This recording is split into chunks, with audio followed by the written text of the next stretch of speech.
ya kan? Itu pun masih pembahasan sangat awal. Jadi mohon maaf sekali Bapak dan Ibu sekalian, apalagi ini bulan puasa, mohon dibukakan pintu maaf sebesar-besarnya. Saya nggak bisa komentar mengenai makan siang gratis gitu. Itu aja. Ya sama saya aja. Karena nggak ada makan siang gratis. Ya. Menteri Keuangan Sri Mulyani Indrawati menyebut belum ada pembahasan program makan siang gratis dalam APBN 2025. Sri Mulyani menegaskan program makan siang gratis yang diusung pemerintahan selanjutnya belum dibahas dalam kerangka ekonomi makro dan pokok-pokok kebijakan fiskal atau KEM PPK 2025.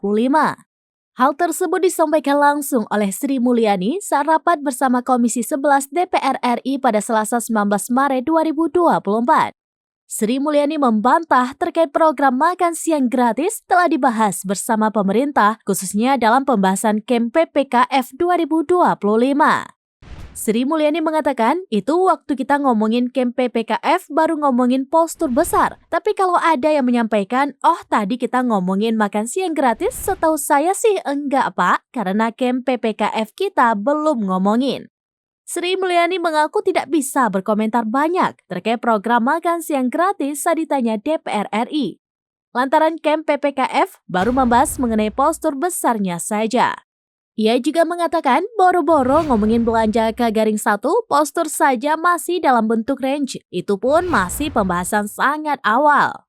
Ia juga menambahkan mohon maaf sebesar-besarnya saya enggak bisa komentar makan siang gratis. Sri Mulyani memahami perlunya menjaga etika komunikasi ketika suasana pemilihan presiden atau pilpres hingga diumumkan Komisi Pemilihan Umum atau KPU pada 20 Maret 2024 mendatang. Termasuk juga persiapan bersama tim transisi pemerintah baru.